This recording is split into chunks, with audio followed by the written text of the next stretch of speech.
नमस्कार दोस्तों, आपका स्वागत है। मेरे लास्ट वीडियो में जिस टॉपिक की बात मैंने की थी, आज उस टॉपिक को बताने का समय है।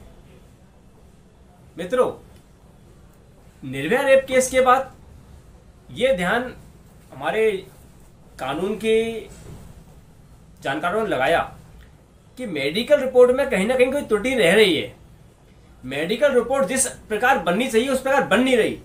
जितनी बातें उस मेडिकल रिपोर्ट में आनी चाहिए वो आ नहीं रही हैं। तो एक विशेष प्रोफार्मा तैयार किया गया, एक गाइडलाइन बनाई गई कि मेडिकल किस तरह होगा, कौन करेगा और मेडिकल में क्या क्या चीजें रखी जाएंगी, कोई पॉइंट छूट ना जाए। आरोपी अगर दोषी है तो उसे सजा मिलनी ही चाहिए। अगर साक्षी कम पड़ रहे हैं, कोई साक्षी गवाह देने नहीं आ रहा है, तो मेडिकल के आधार पर भी आरोपी को सजा दी जा सके, इसका पूरा प्रयास किया गया है। अभी हम बात करेंगे 376 में होने वाले मेडिकल की। मित्रों, याद रखिए, जब 376 की कोई एफआईआर किसी थाने पर दर्ज होती है तो पुलिस थाने की प्रभारी का यह प्रथम कर्तव्य बन जाता है कि वो पीड़िता की उचित मेडिकल जांच संबंधित डॉक्टर से कराए। उचित जांच कैसे होगी? याद रहे, पीड़िता जब थाने पर आई है तो उसकी बात सुनने के लिए, उसके बयान लेने के लिए महिला पुलिस अधिकारी का होना आवश्यक है। तो थाना प्रभारी अगर कोई पुरुष सदस्य है तो तत्कालिक रूप से महिला पुलिस अधिकारी को बुलाएगा और पीड़िता के बयान लेगा, और बयान लेने के पश्चात, एफआईआर पंजीबद्ध करने के पश्चात तात्कालिक रूप से ही उस पीड़िता को संबंधित हॉस्पिटल में मेडिकल के लिए ले जाया जाएगा। पीड़िता के साथ एक महिला कांस्टेबल या महिला अधिकारी जाएगी और महिला चिकित्सक से ही उसका मेडिकल कराएगी। अब मेडिकल के लिए जो प्रारंभिक प्रक्रिया है वो वही रहेगी जो अन्य मेडिकल में होती है। एक एमएलसी रिपोर्ट बनेगी। एमएलसी रिपोर्ट आप समझ सकते हैं, medico legal case, MLC report. हर केस में जहां कोई घटना होती है मेडिकल एमएलसी रिपोर्ट बनती है। इस पीड़िता की भी पहली एमएलसी रिपोर्ट बनेगी। एमएलसी रिपोर्ट में जो उपस्थित डॉक्टर है वो प्रारंभिक जांच करेगा, घटना के बारे में जो डिटेल है नोट करेगा। मैटर 376 से संबंधित है तो उसके लिए जो विशेष प्रोफार्मा है उसके हिसाब से मेडिकल जांच की जाएगी। एमएलसी रिपोर्ट में जो डेट रिपोर्ट लिखनी है वो डॉक्टर ने नोट कर ली है। अब अगली प्रक्रिया पे वो चलेगी। पीड़ित महिला का पूरा नाम, पता, घटना कब हुई, किसके द्वारा की गई, कहां की गई, ये सब नोट किया जाएगा। थाने पे एफआईआर कब की गई, घटना कितने दिन पुरानी है, कब की गई, किसके द्वारा की गई, ये डिटेल एक के बाद एक क्रम से आएंगी। महत्वपूर्ण बात ये आती है कि इस मेडिकल में ही आरोपी के बचाव भी छुपा होता है। आरोपी बचेगा या फंसेगा ये मेडिकल रिपोर्ट सिद्ध करने वाली है। कई बार ऐसा होता है कि पीड़िता के अलावा और आरोपी के अलावा वहां घटनास्थल पर और कोई व्यक्ति होता ही नहीं है। कोई स्वतंत्र साक्षी ऐसे केस का हो भी कैसे सकता है? किसी ने पीड़िता को या आरोपी को वहां आते जाते देखा, इस प्रकार का साक्षी मिल सकता है, पर घटना करते समय कोई एविडेंस हो, कोई गवाह हो, यह पॉसिबल नहीं रहता है। ऐसी स्थिति में उस लड़की के मेडिकल रिपोर्ट के आधार पर ही आरोपी को सजा दिलाई जा सकती है। अब मेडिकल रिपोर्ट में विशेष क्या है? याद रखिए, बलात्कार की धारा में अपराध दर्ज कराया गया है। अब बलात्कार की डेफिनेशन में कई क्लॉज अलग अलग कर दिए गए हैं ताकि ये क्लियर हो जाए कि बलात्कार किस श्रेणी का है। अब सामान्यतः शिकायतें इस बात की भी आती हैं कि शादी का झांसा देके बलात्कार किया गया। कई बार ये बात भी कही जाती है कि मुझे धमकाया गया, डराया गया और या किसी बात का प्रलोभन दिया गया। अब ऐसी स्थिति में मेडिकल में किसी तरह की जोर जबरदस्ती या चोटों के निशान नहीं पाए जाते हैं, क्योंकि सब कुछ सहमति से हो रहा होता है। पर बात यहाँ यह आती है कि सहमति जो है वो कहीं ना कहीं धोखा दे के ली गई है, कहीं ना कहीं किसी लालच में दी गई है। अब ऐसी परिस्थिति में मेडिकल पे ऐसे कोई चिन्ह तो आएंगे ही नहीं जिसमें यह पता चले कि इस महिला के साथ बलात्कार की कोशिश की गई है, बलात्कार किया गया है, क्योंकि सब कुछ सामान्य तौर पे हुआ होगा, कोई चोटों के निशान नहीं होंगे। अब उस कंडीशन में महिला के लिए गए बयान ही आरोपी को सजा दिलाने के लिए पर्याप्त माने जाएंगे। ऐसा कई हाई कोर्ट के ऑर्डर और सुप्रीम कोर्ट के ऑर्डर्स में आ चुका है और ट्रायल कोर्ट इसी आधार पर सजा भी दे रहे हैं। अब यहाँ मेडिकल रिपोर्ट की महत्व तब बढ़ जाता है जब पीड़िता से घटना के जस्ट बाद पूछा गया। याद रखिए, एफआईआर कराई है, जस्ट बाद मेडिकल हो रहा है। ऐसी स्थिति में घटना के बाद झूठ बोलने की संभावना थोड़ी कम रहती है, या झूठ बोलने के लिए विचार करने के लिए समय कम मिलता है। तो अगर कोई व्यक्ति कहानी बना के सुनाना चाहेगा, कोई झूठी कहानी बनाना चाहेगा, तो उसको वो समय नहीं मिलेगा और वो सच्ची कहानी ही लाभक डॉक्टर को बताएगा।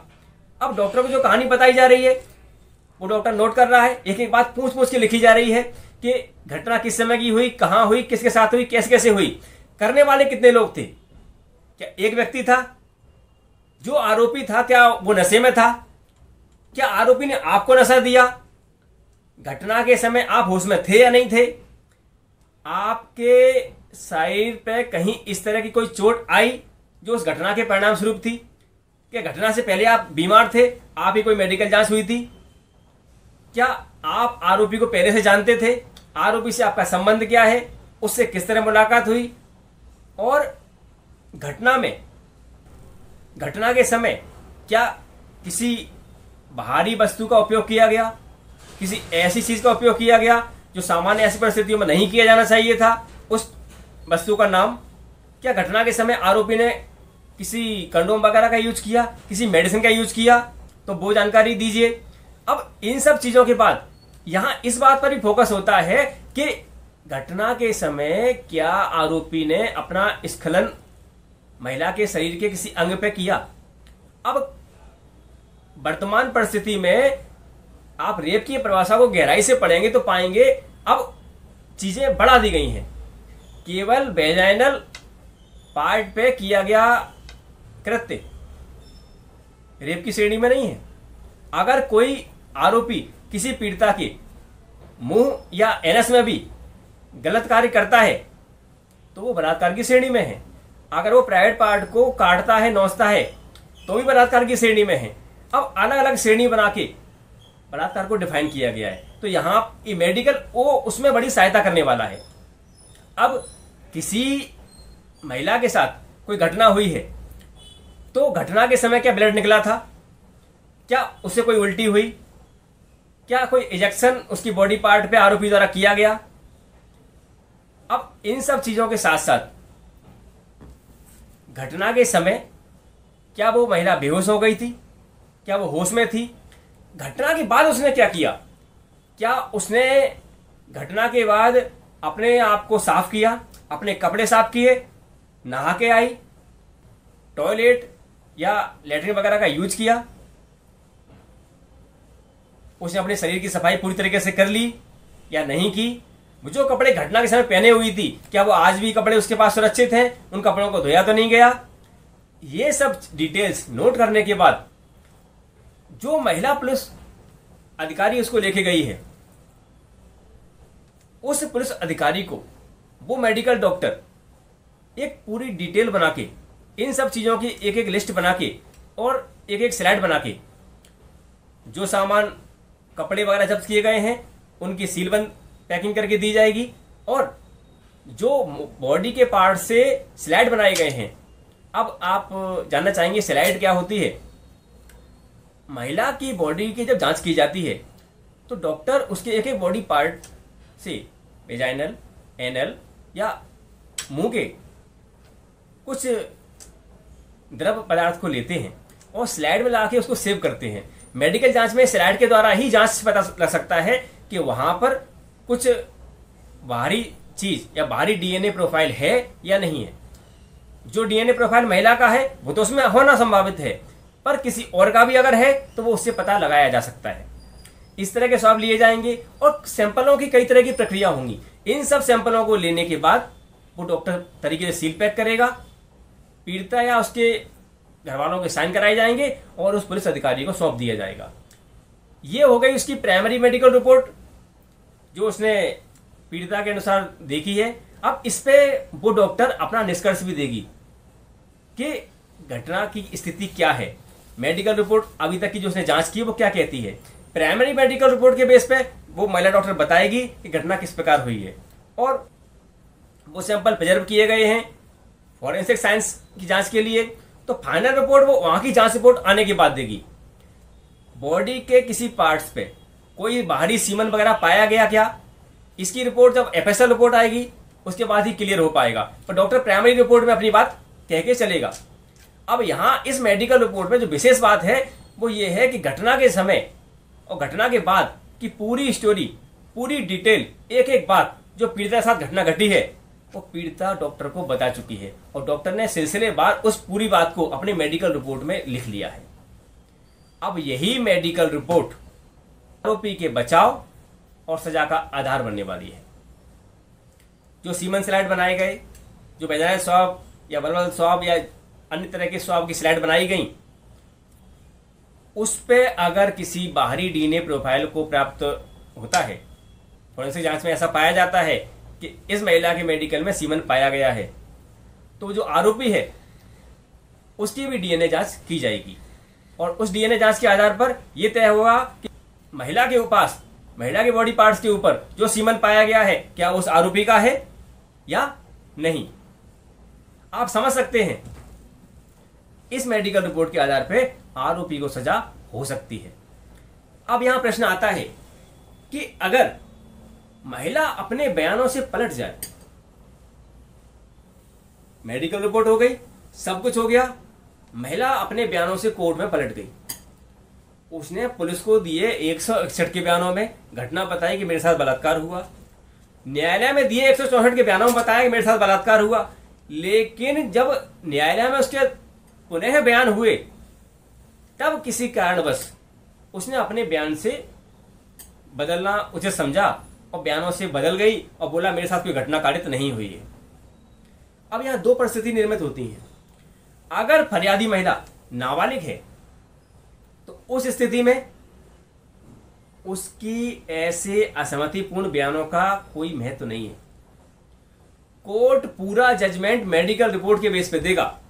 अगर मेडिकल रिपोर्ट में यह पाया जाता है कि बलात्कार की घटना कारित हुई थी और महिला की बॉडी पे या उस लड़की की बॉडी पे जो सीमन पाया गया है वो आरोपी के डीएनए प्रोफाइल से मैच करता है, तो आरोपी को 100% सजा होगी ही होगी।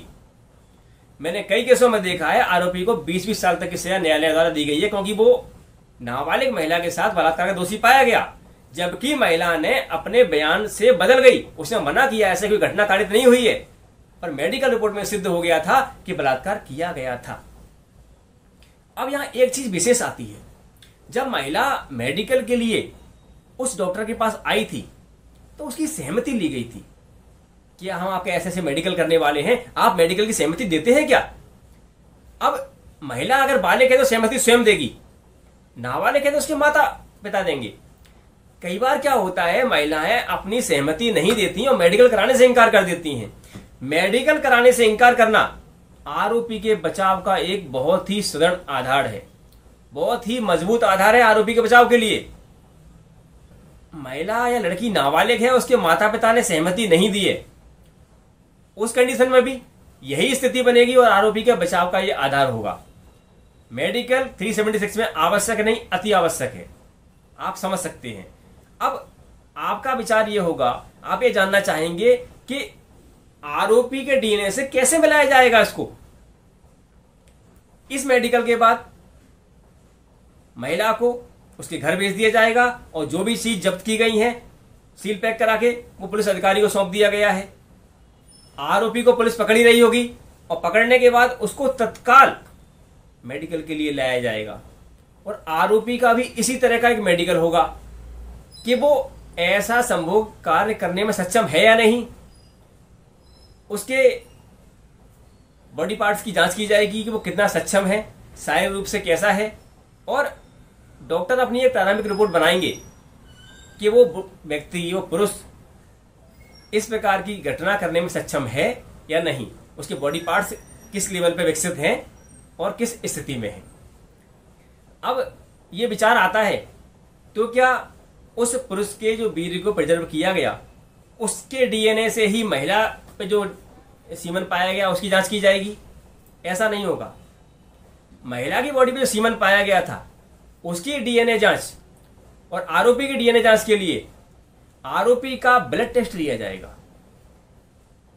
सीमन में कुछ फेरफार करने की संभावना हो सकती है, कुछ गड़बड़ होने के चांस रहते हैं, इसलिए मेडिकल में इस चीज का प्रावधान किया गया है कि किसी तरह की कोई गलती ना हो जाए। तो आरोपी का ब्लड लिया जाता है, तो ब्लड का डीएनए क्लियर कट मैच होगा और बाकायदा उसका भी प्रोफार्मा है, डॉक्टर जांच करते हैं और 4 लोग उसके सामने, आरोपी के सामने बाकायदा मेडिकल रिपोर्ट में ब्लड लेने के बाद उसकी एंट्री की जाती है कि कितना ml ब्लड आपका लिया गया है और कहाँ कितनी जांच के लिए भेजा जा रहा है। आरोपी के साइन कराए जाते हैं, गवाहों के साइन कराए जाते हैं।